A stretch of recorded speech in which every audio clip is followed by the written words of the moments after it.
Good evening. My name is Stanley Jones, and I'm the interviewer on DidsburyFM and the founder of DidsburyFM. Thank you all for coming out this evening. I'm sorry we've been waiting for a while. A lot of you arrived promptly, which was great, but I didn't, so I'm sorry about that. But it's well worth the wait, not for me, but for the fantastic first speaker we've got, who will be followed by Katrina Walker, who's the next interviewee. I hope you've all had a nice Christmas, and I hope that you all coped with Brexit.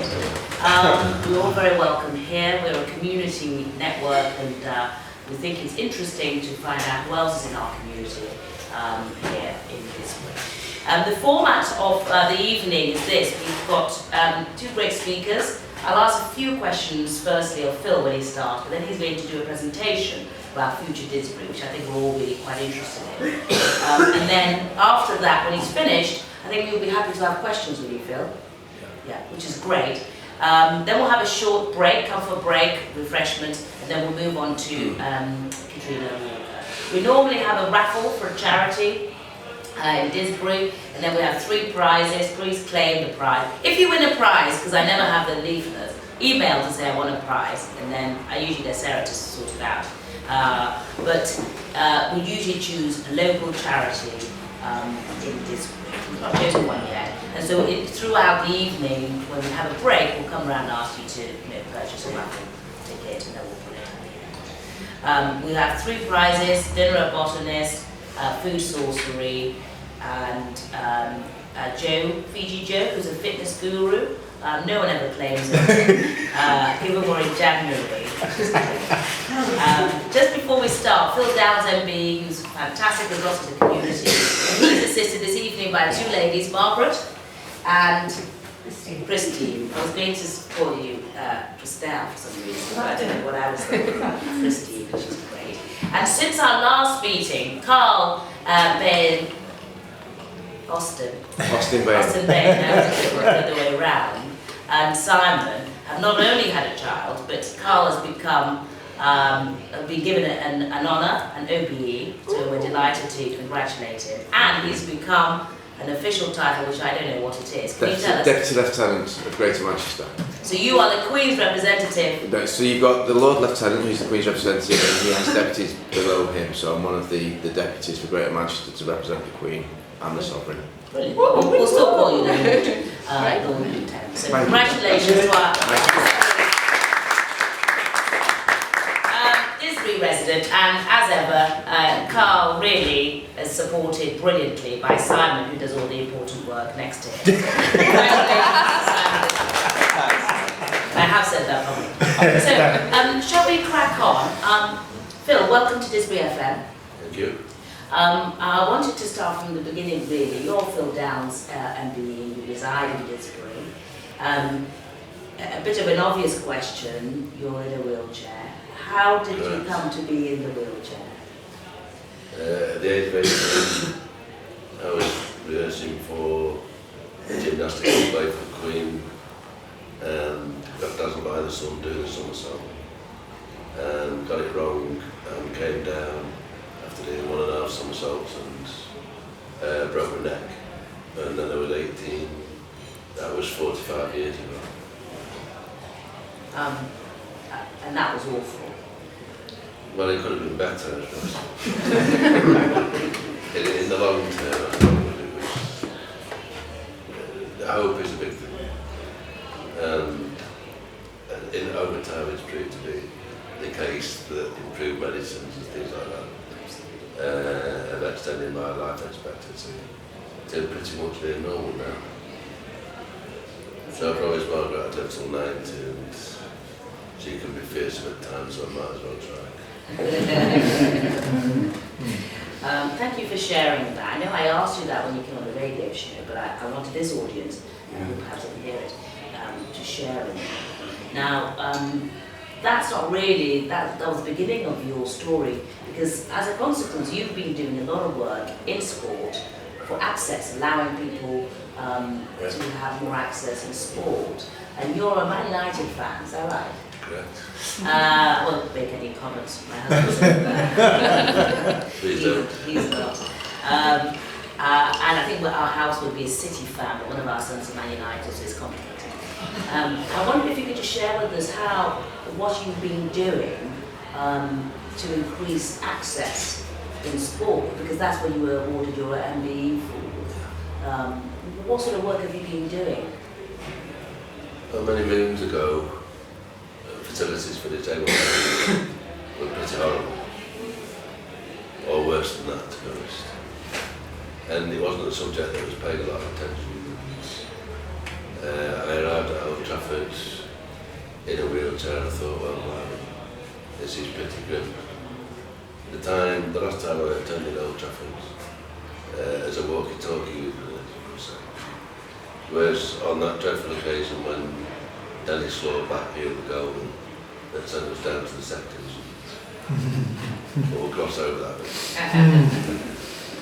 And the next time I went there was several years later because I couldn't actually get tickets to the game. When I did, I got to know some of the staff, one of whom was the boss's PA. She was dealing with the case of tickets. And when we started to win a lot of trophies, she couldn't deal with it, so she handed it over to me with the blessing of the club secretary. And by that time I started the Disabled Sports Association.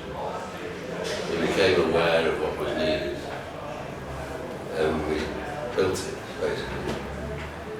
So it moved up the scale in terms of the quality of provision, but also the quantity. And for a long time we sort of met the field.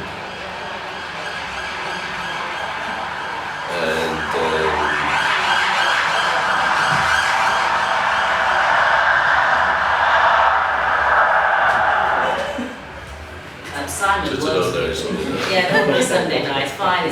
Last Okay. That's about later. Sorry, carry on. The Disabled Sports Association. Yeah. Yeah, you basically grew that. Grew it. Started it. Well, yeah, started it, grew it. Went national, went European and all that. But what it actually did was introduce a minimum standard. And in general, the Premier League clubs weren't getting anywhere near the standard. The Equality Human Rights Commission came in, sort of rampaged over everything and said, you must comply to the Premier League. And in a way, the Premier League didn't quite take it to heart. They gave the decision to the individual clubs, chief execs, to commit to the standard, which they did. So there's always an argument between, does the Premier League have responsibility or do individual clubs have responsibility, and that debate goes on today. But in the round, really, we basically got to where we are, where there's a minimum standard. The clubs are now about to apply. I'm still engaged in working at Old Trafford 3 days a week, and the rest of the time I'm trying to make inroads in Spain, speaking to La Liga. Well, can we just have a round of applause?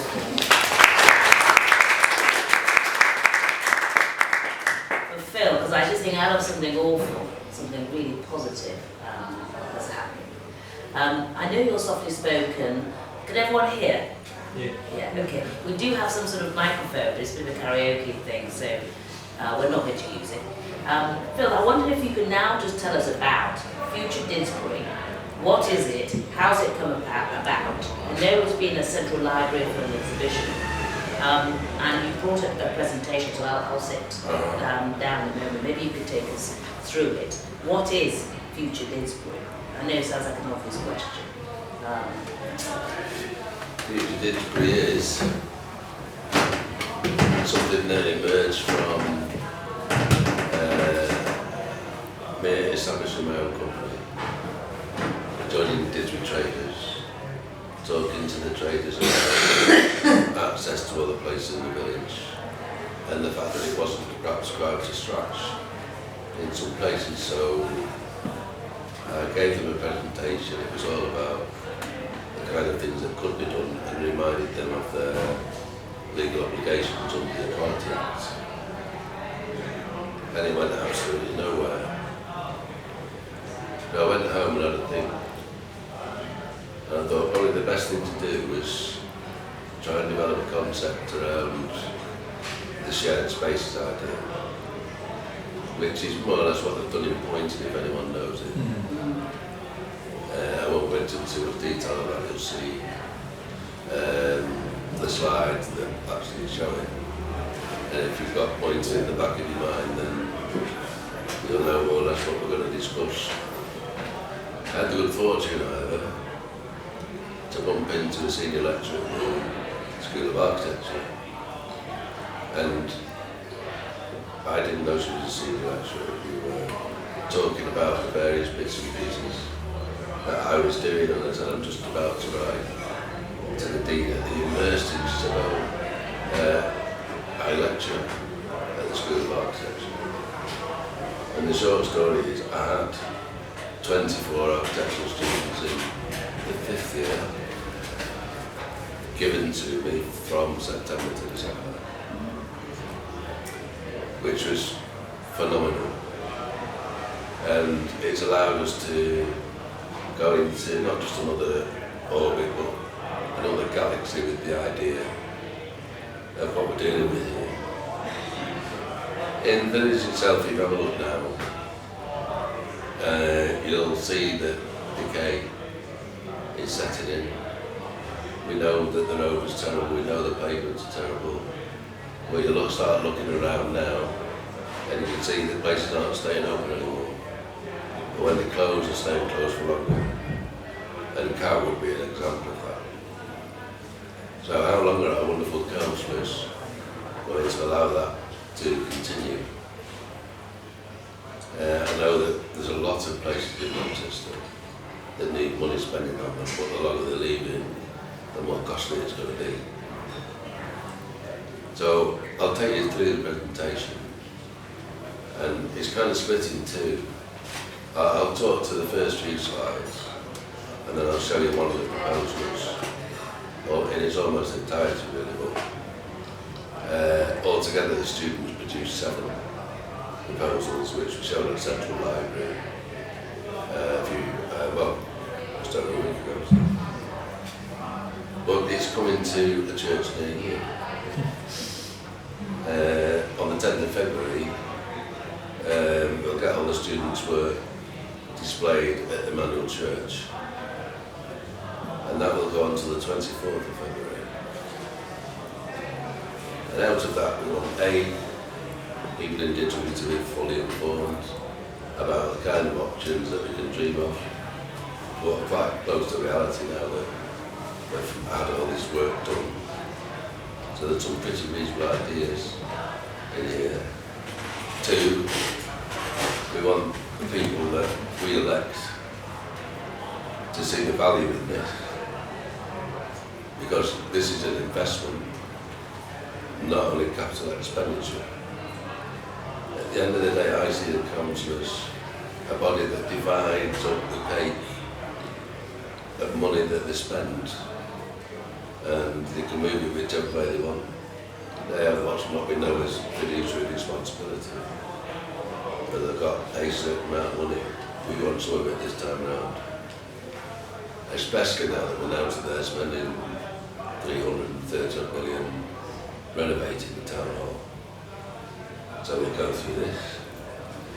That's basically the way we look as an entity now, including the water, which is absolutely fascinating. Okay, so I talk about Future Didsbury, and you probably look at that and you think that's your fantasy,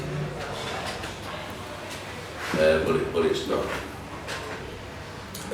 Just briefly on this one, what the students have done, they've actually made Wilmslow Road one way, and they've also made the road sort of swerve a little bit, snake its way through the village. So what that actually does, so if you've got Gusto, for example, you could end up with a huge frontage, and any other key trees down the village could benefit in the same way. So you can see already that it's not rocket science, it's just taking a different look. And when I said a moment ago about it being investment, what we've got to think of is the council have really got to spend money anyway. Pretty soon, if they're going to provide charge points for electric cars, that's going to mean digging up the road, laying the cables, putting it all back together again. So while they're digging up the road and doing things like that, let's think about other things in the more strategic way. So that's one student's idea of what it could look like. That's another proposal that gives you an alternative view of the village. And as you can see, they're separating the traffic in certain places and providing parking in the middle of the road, etc. So there's quite a few ways to think about this. I'll go on, there's a few slides to see here. So, all of us love the junction by Costa, especially if you're a pedestrian, which is obviously a complete fallacy. We hate it. You can get run over by buses, SUVs, all that kind of thing. Reduce it, I know you can't see it particularly well in here, but that's a roundabout using as much space as is allowed on that junction. And this one's being done in particularly high contrast. And to an extent that's for visually impaired people, as one of the issues that always gets mentioned is how do visually impaired people know when they get to the edge of the curb if there's a wall. Equally, the other side of an argument would be I have a problem if one wheel drops off a curb, so I don't want curbs. And when you think that we've got the exploding demographic of older people, where we're going to have somewhere in the region of 24 million people over 65 by 2034. So there's a lot to chew over here.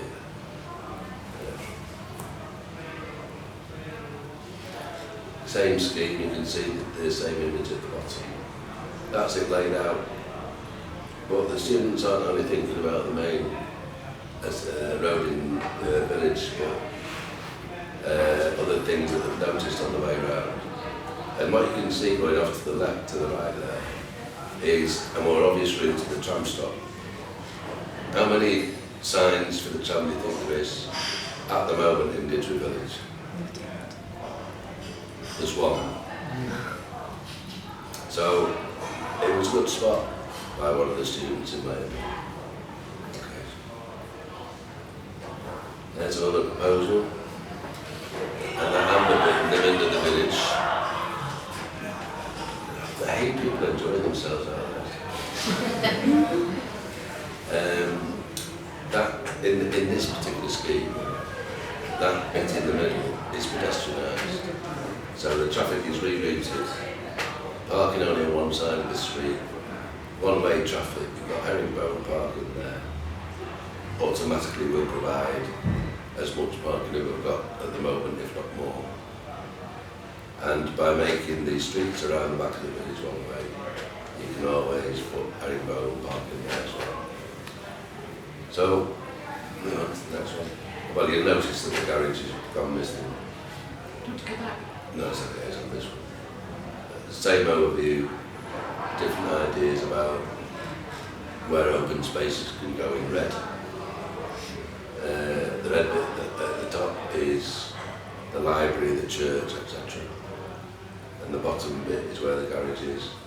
And what it's doing in that particular place there is giving you a much wider access, a more attractive access into the park. Because here what we're trying to do is we're trying to think about the environment, think about families, think about green spaces and access. And all these little bubbles around, you have to point things across. Sorry? I can't point them. Do you want to put this up? Yeah. Which one are we on? What are these The the upper bubbles? left one. Left. That bubble is a dodgy drop curb. And the next one down is a disabled parking space, which has been engineered into exactly the wrong place. The bottom one is another drop curb, and you can see the distortion of the pavement even in an image like that. On the upper right, that's Warburton Street where the cobbles are. We now have have a solution to that. The bubble on the far right is entrance to the bottomless, which is pretty much impossible. The one more to the centre is Margaret trying to push me down that pavement where Leaning's optician is. Impossible. And I don't know what that was at the lower right.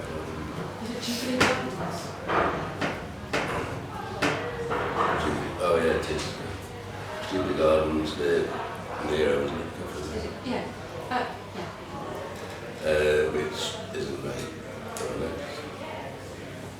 As you say, come on through the village, in the right hand image, which is blown up a bit, you can see that it's creating these big spaces in front of some of the shops. You can see that there's some green in there, and there's more of that later on.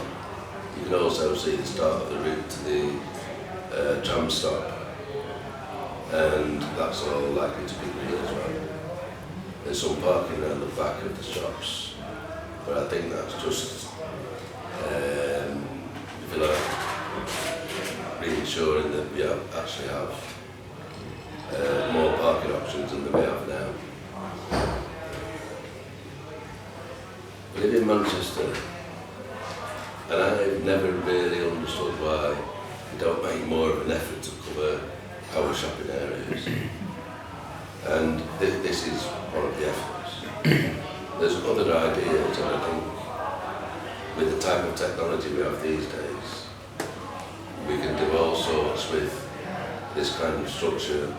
For example, the supporting element to it, which are, in this case, street lamps, can be turned into things which, I think you call them, I don't know, high-tech lampposts really.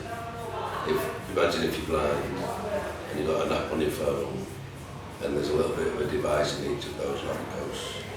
And whilst you've got that app open, that lamppost is A, telling you where you are, and B, you can also read it in a transmitter from a shop to say, you're outside such and such a shop, we sell this, that and the other. And we've also got some latest offers on blah blah blah. So you can do all those kind of things. So we can build all that. You can see this in section now. And this slide actually represents where the students have looked at the retail premises and tried to make more out of the space. Making more out of the space can be done in a few ways. You can either develop the other part of the shop as some new accommodation. That new accommodation will be part of an overall scheme. Some of the students have worked on these being for younger people who have got mental health issues, supported living accommodation for older people, which is certainly going to need in the future. And you can also see that they've carried all of this out into the street, and the collecting in the section at the bottom, lower left, that's collecting the rainwater so it can be reused as rainwater for flushing toilets, etc. etc.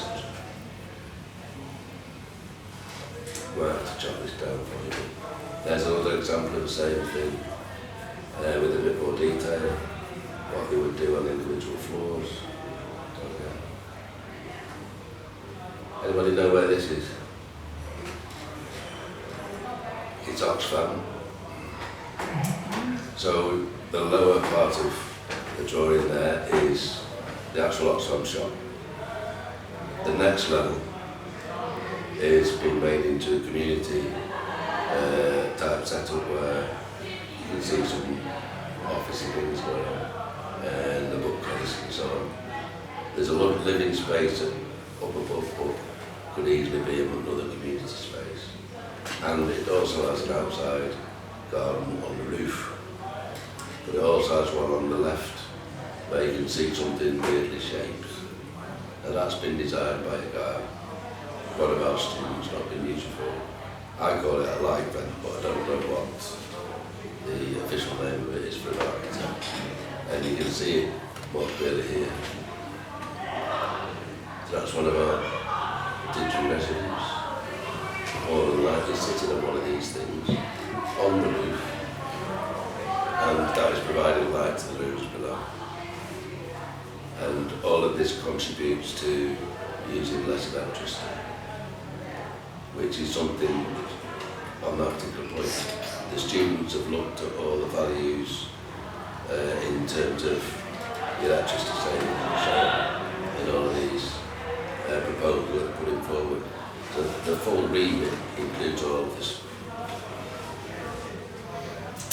That is Walton Street. Nightmare.